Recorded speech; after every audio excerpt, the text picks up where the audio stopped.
Hey, how's it going? Welcome back to the channel. My name is James, and it's been a little while. It's been over a month since I've been able to upload a video. I went out of September thinking that October was going to be a really high reading month for me, and it actually turned out to be probably my worst reading month of the year. I don't think I finished a single book in October, much to my... Actually, that's not true. I think I finished The Justice of Kings at the end of September. So I came out of September thinking that October was going to be a really high reading month, and it just wasn't. I spiraled straight into November, and it's been probably my best reading month of the year so far. And maybe we'll do like a November reading wrap up or something at the end of this month, because we're getting ready to go on vacation actually, and I'm planning on taking a lot of books on this vacation and really just spending a lot of the time reading. And so maybe I'll do a full November reading wrap up video where I talk about finishing Demon in White, Kingdoms of Death, Bands of Mourning, and now the point of this video, The Lost Metal by Brandon Sanderson. This week in particular was a pretty great week of reading, finishing Kingdoms of Death, Bands of Mourning, and The Lost Metal. I don't know what happened. I don't know where that just push to read and that desire to read came from, but I'm kind of riding the hype right now. My copy came in the mail on Tuesday. I finished Bands of Mourning on Tuesday, and I jumped into this on Wednesday and finished it today, which is Thursday the 17th. So that also goes for probably my fastest read this year too. And I'll get into it in a minute for why, but I just thought, wow, this week has been crazy. I've just been able to finish so many books in the last week, and it's been really awesome. So anyway, that little life and channel and all of that stuff recap out of the way, here's my review of The Lost Metal. The Lost Metal by Brandon Sanderson is the final installment in Mistborn Era 2, which up into this book was probably the most lackluster Cosmere story that I had read so far, at least until the Bands of Mourning. And I'll do a full Bands of Mourning review too.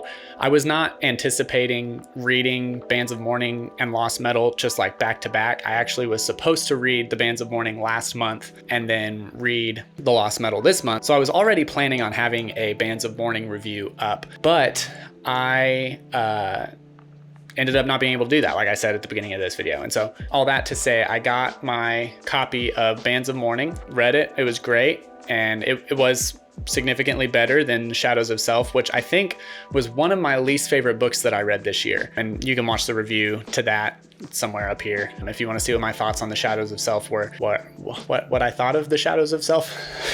Oh dear. I gotta knock the rust off. When I say that of all the books that surprised me this year, and let me kind of paint the picture of my expectations after the Bands of Mourning going into The Lost Metal.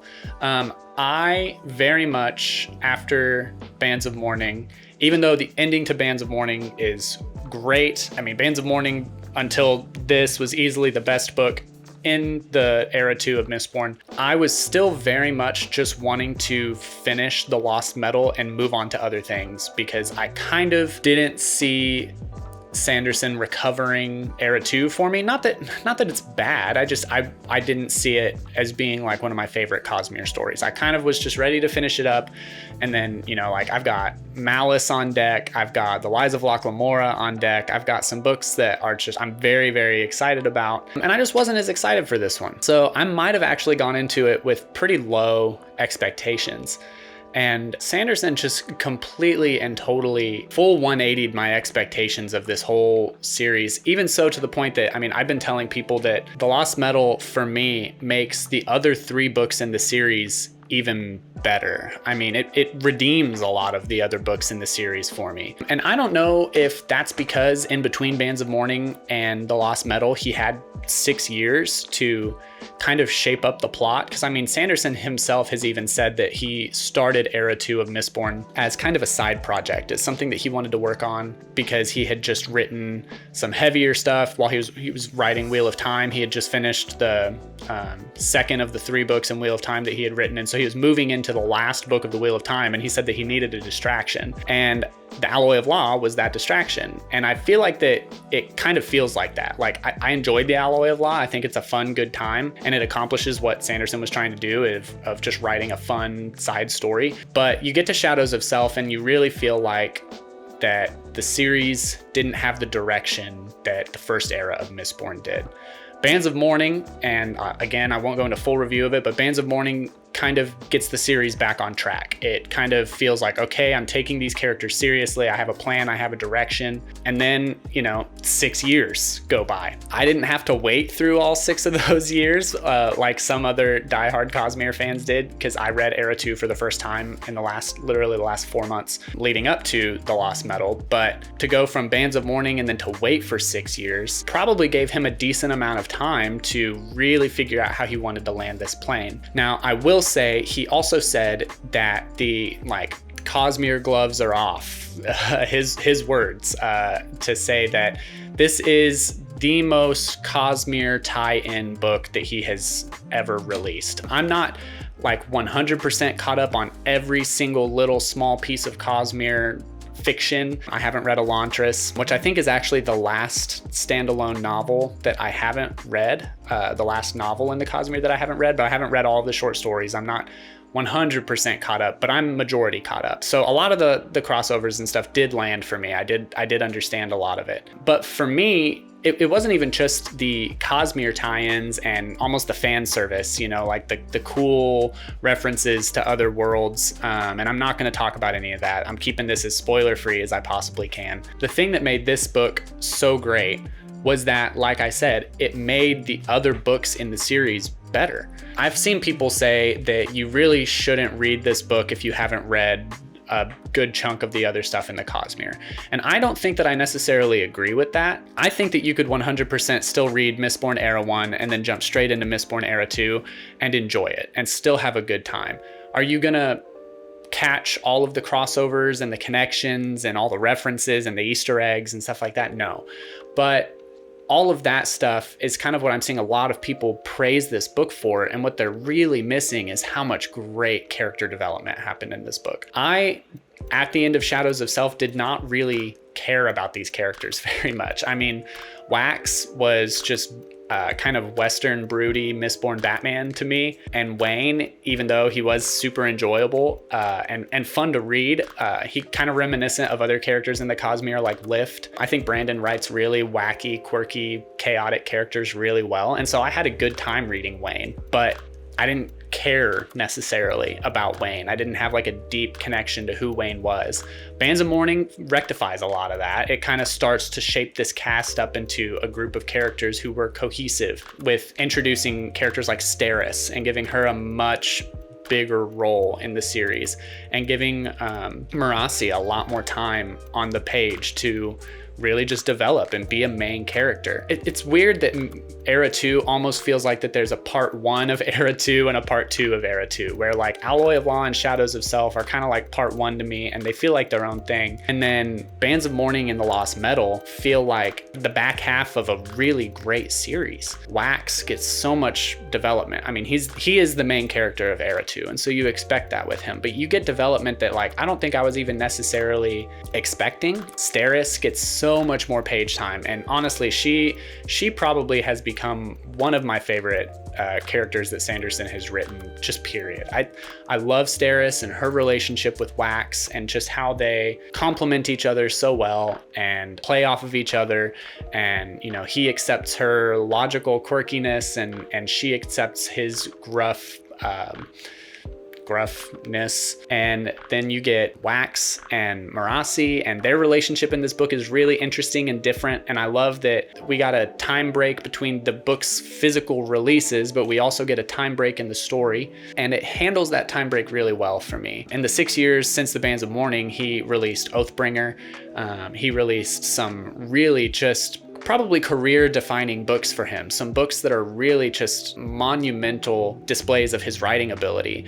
And this book really feels like a product of all of his Cosmere experience, especially with books like Words of Radiance and Oathbringer. I think especially being on the back half of the Stormlight books and just the task that writing those books is, this book very much feels like that polished of an experience. The characters feel like that, they have that much depth. The other thing that I think that I would praise this book for is its pacing. You know, it's almost like a condensed Stormlight book in some ways, where I feel like that you just get these emotional payoffs, these emotional highs, these things that the series, that Era 2, in my opinion, was kind of lacking up to this book. You really get it in the Lost Metal. So the payoff and the satisfaction for me doesn't just come from the Cosmere crossovers, even though those are incredible to read. It's the, you know, the Infinity War of the Cosmere so far. It's at that level of crossover where you're just getting all of these different worlds dropped in, all these references, these key players that if you're really into the Cosmere and you're paying attention, that's super satisfying to read, to see all those Easter eggs. But man, for me, the thing that really just made this book shine was the fact that there was just so much development with these characters, especially Wayne. Wayne, I think, just shines through this book as becoming more than just the comic relief to the team, and really kind of being the heart to this team. In the first 3 books, I mean, definitely is the most entertaining character to read, at least as far as just the quirkiness. He's the most personified, I think. He's the easiest to just like pick up the book and say, okay, like that's Wayne, you know, that's Wayne's perspective. He's doing something weird. But in this book, you get so much heart from Wayne. You get so much development from Wayne. And talking about the time skip, you know, like they use that time where his relationship with Marasi kind of plays into that maturity and that development. And you get to see him kind of just really become a lovable character for more than just his crude jokes and, you know, quirky, pickpocketing and trading, things like that, which are very endearing character traits. But you just get such a satisfying conclusion to all of these characters, really. And you get, again, I'll just talk about it briefly, but you get that peek behind the curtain. And honestly, it's not even really a peek behind the curtain. I feel like that books like Rhythm of War maybe give you a peek behind the curtain in the Cosmere. This one kind of just pulls the curtain back and says, okay, here's what's going on Scadrial. Here are all of the major players. Here is the, you know, they talk about, I don't even want to say that. I don't want to say that because I know how Cosmere fans can be about their spoilers. But man, this book, it steps it up with the villain, it steps it up with the plot, it steps it up with the character development. The world building is already there. The Bands of Mourning also kind of expands the world building a decent amount, especially towards the end of the book. The magic system continues to expand with, you know, hemalurgy and ferochemy and allomancy and all the different ways that it's being manipulated as technology advances on Scadrial and the time moves forward. All of that stuff is great. Like to me, this book, and maybe it is just because I'm kind of riding the hype from literally being hours after shutting it. But I told some guys tonight, and I think I've already revised my opinion, but after finishing this book, I was like, my favorite book in the Cosmere is Oathbringer, and then this one has to be second. And I might actually be sliding it back down a little bit now that the hype and the adrenaline of finishing the book and the emotion is gone and the tears are dry.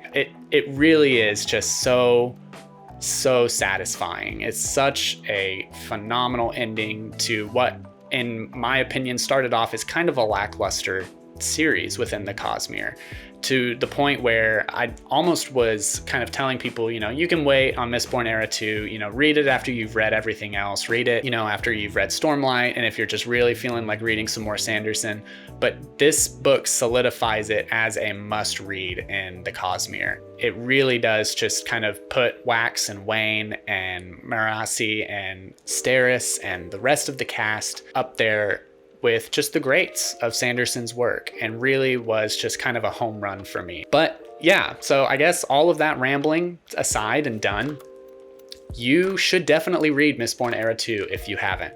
I have not had a series 180 on me like this. The Lost Metal, 5 out of 5 stars, fantastic, amazingly paced, amazingly written, just great characters, great plot, great conclusion to the second era of Mistborn. And I highly, highly, highly, highly recommend reading that series if you haven't already. I hope you enjoyed this review. I'm really excited to be able to get a review out this quickly after finishing a book. Like I said, I'm still trying to ride the finishing a book hype, adrenaline, energy, whatever you want to call it. I'm getting ready to go on vacation next week, and so maybe I could do a quick little video like on a story or something of all the books I'm planning on taking on vacation and reading next week, and we'll do a recap at the end of November of everything that I've read this month for sure. Thanks for watching. If you're new here, be sure to like and subscribe. It really helps the channel out. We're pretty close to 100. I feel like we probably would have crossed that threshold already if I'd been able to just post a little more consistently, but that's not what it's about. I'm glad that you're here and you're watching, and I'd love to hear in the comments below if you have read Mistborn Era 2 and what you thought, especially if you finished The Lost Metal. So if you have read it and you want to talk Cosmere in the comments, or hit me up on social media, DM me on Instagram, and I would love to talk about this book with you. Yeah, I think that's all I got. So I'll catch you in the next one.